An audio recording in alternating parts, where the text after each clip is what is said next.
listening to The Coffee Hour. I'm Andy Bates. I'm Sarah Gulseth. Recently, we took The Coffee Hour on the road to Nashville, not because we're great artists, but because we get to talk with great artists while attending the Sing Conference hosted by Keith and Kristen Getty. The Sing Conference encourages congregational singing and hymns with deep theology, and we have the opportunity to meet with artists, songwriters, and hymn writers. And today, we get to share with you one more encouraging conversation that we got to enjoy at the conference. Today's episode of The Coffee Hour is underwritten in part by Concordia University, Nebraska. You can learn more about Concordia University, Nebraska by visiting cune.edu. Our guest today is Sandra McCracken, singer and songwriter, and I think one of the voices and writers that has probably gotten me interested most in modern hymns, and it goes all the way back to the early days of Indelible Grace. So I think that's probably where I first heard your music, and I have just enjoyed your music greatly, and it's a privilege just to have the opportunity to sit down and talk with you. So thanks for being our guest today. Thank you, Andy. Thanks, Sarah. Good to be with you guys. So our listeners is probably, I would say mostly, safe to say, Lutheran audience. Not all, but many Lutherans in our audience.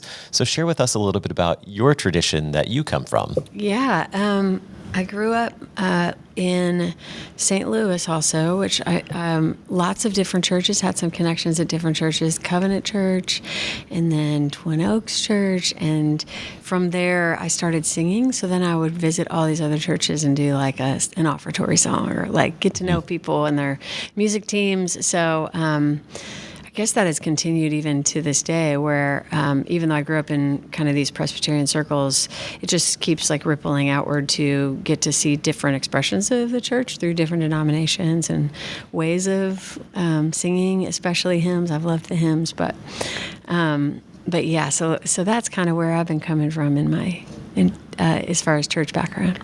Tell us more about hymns. How have they been a part of your life? You obviously love them. Yeah. Tell us more about that. Well, I like, I probably have too many words most of the time, and I like words. And so I remember, paying attention to song lyrics from when I was really little, just all kinds of song lyrics, anything on the radio. But especially the hymns. I think the hymns were one of the places, other than in school or in literature class, where you would hear poetry and you would hear all the rhymes and just what that did for me and my imagination. It was like it opened something up. So alongside a desire to learn music and melodies, there was this love for the text and the stories that were being sung. And the hymnal, I mean, it's always, I gotta say, like it's there. So if the sermon's really long, you just pull that hymnal out. You got some great poetry. Oh, you're giving away my secret. Oh, I mean, no. I did notice that from when I was young. So I was drawn to it, and I was really drawn to like the there was just emotion in the Psalms. In the songs, and the way, and then later I saw that in the Psalms as well. But like the two different places where words help us to understand how we're feeling and how we see the world. Yeah. So you have a great appreciation for hymns and the work of other songwriters and hymn writers. When did writing become an interest for you? Probably before I realized it. I think I was dabbling in writing, both from personal journal entries that I would take over to the piano after I was like maybe 9 or 10. I would bring something that I wrote down, I'd bring it over to the piano, and all of a sudden there's like a chord on top of it and a little chord, like I write notes over it. And so it was very gradual. And then I think putting all those things together, along with learning an instrument and singing in choirs and things like that, I think it was a swirl of things that supported more of an interest in hymns and how they are these, kind of a shared. They kind of give us a shared identity in some ways as people of faith, because they're things that we can. I'm preaching to the choir. You guys know this already, but I will say there are so many people out there that don't really, even right now, that don't know what you mean by hymns. They don't sing hymns. They don't really. That seems like something just from a few generations ago, And so I have an attachment to them, and I still feel like there is a great place for them in our culture. Yeah. Why is that important to you now? I mean, this is a huge part of your life. Music is a huge part of who you are. Why is it important for you to keep writing and singing and being involved in hymnody and that music of the church? Well, I just keep thinking of things to write about or being inspired to do so. And if that dries up or I don't, then we'll probably do something else. But so far, it just keeps going, I just keep having ideas and interest in it. And so I'm grateful for that because it's been a steady part of the story of my life, right? It's almost like these little memories of songs that are attached to experiences and seasons. And we all go through all these seasons of life, and usually there are songs attached to that. So, yeah, I think it'll continue is my guess. Yeah.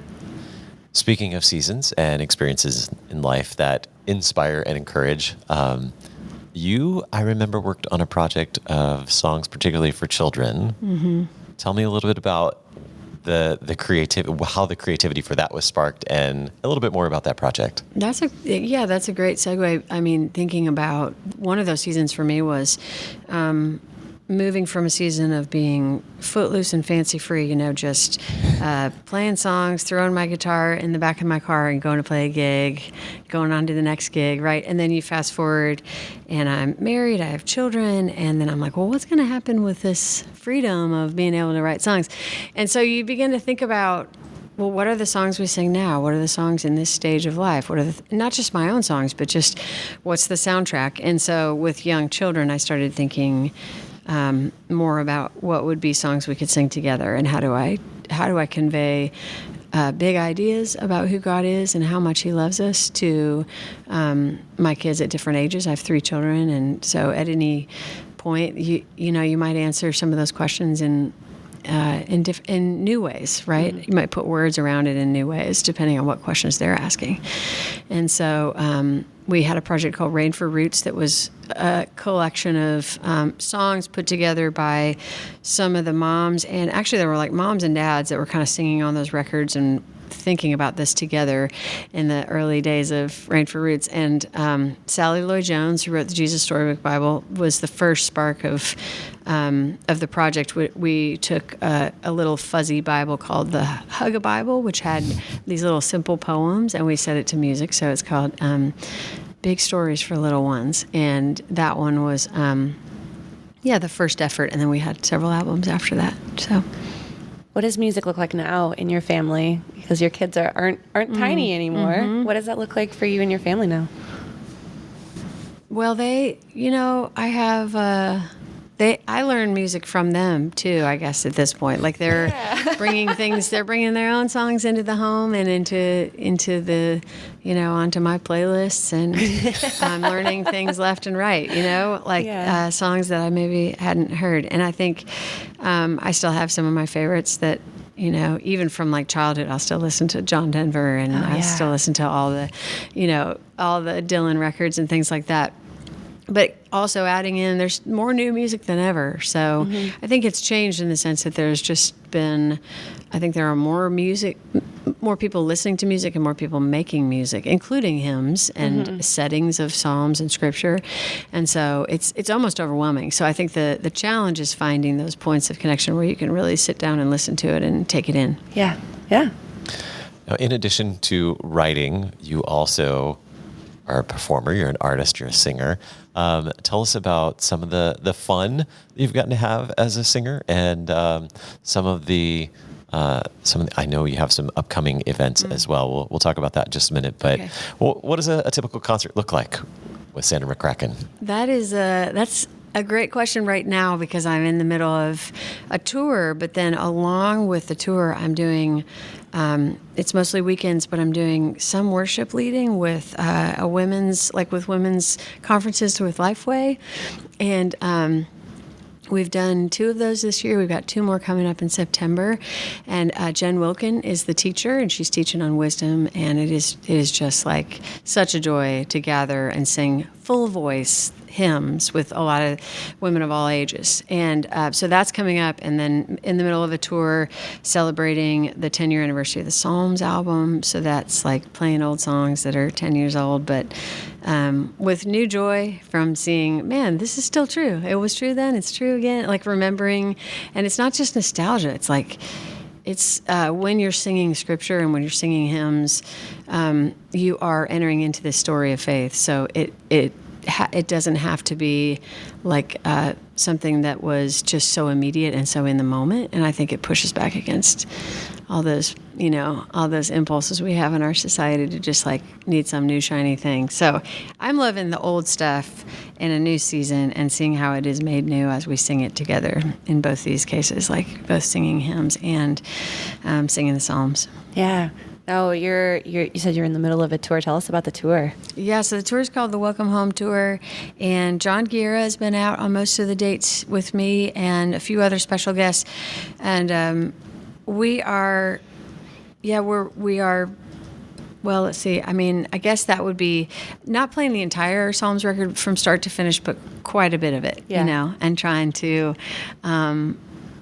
like get in as many stories and memories as possible in one night. So it's been really good. We played benefit last night and played in Kerrville, Texas, which was it was just really special to be there. That was with, John was there, and this was kind of a break from the tour, but because they experienced all this flooding and devastation, we went through and drove down near the river and just saw firsthand. You just see, you can see some of it, but then you realize each one of these like trees represents, the loss of lives and all the people that are in this area. And so you just wonder when you come into a time like that, and when we go through seasons of our life that are unexpected, and sometimes devastating like that. And then you're like, what do we sing? What do we do together? But last night singing like Give Me Jesus and singing We Will Feast and singing some funny songs too, and just like being together in it.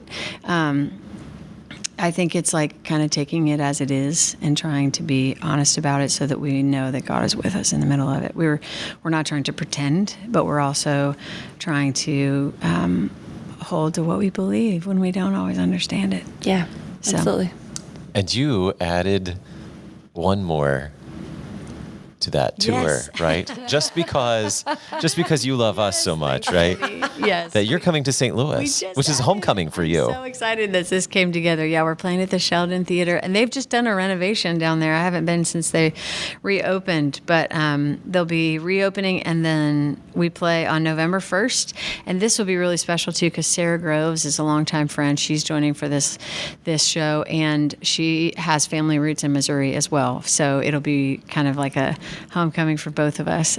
So I hope to see both of you guys there. It would be such a joy to bring that full circle. That'd be a lot of fun. Yeah. And we'll share information about that. That's also on your website. Yeah. And that is sandramccracken.com. Is that right? Yeah, that's right. Very good. There are 2 C's. Oh, actually, there are 3. Three. MCCRACKEN. We'll put the link in the Yeah, we'll show put the link in the notes so you don't have to try to spell that based on how I pronounced That's it. right. Phonetics. Well, Sandra, thank you so much for spending the time with us. We're looking forward to having you back in St. Louis in the near future at the beginning of November. And we just appreciate you taking time to share these stories with us here on the Coffee Hour. Thanks for having me. You've been listening to the Coffee Hour. I'm Andy Bates. I'm Sarah Gulseth.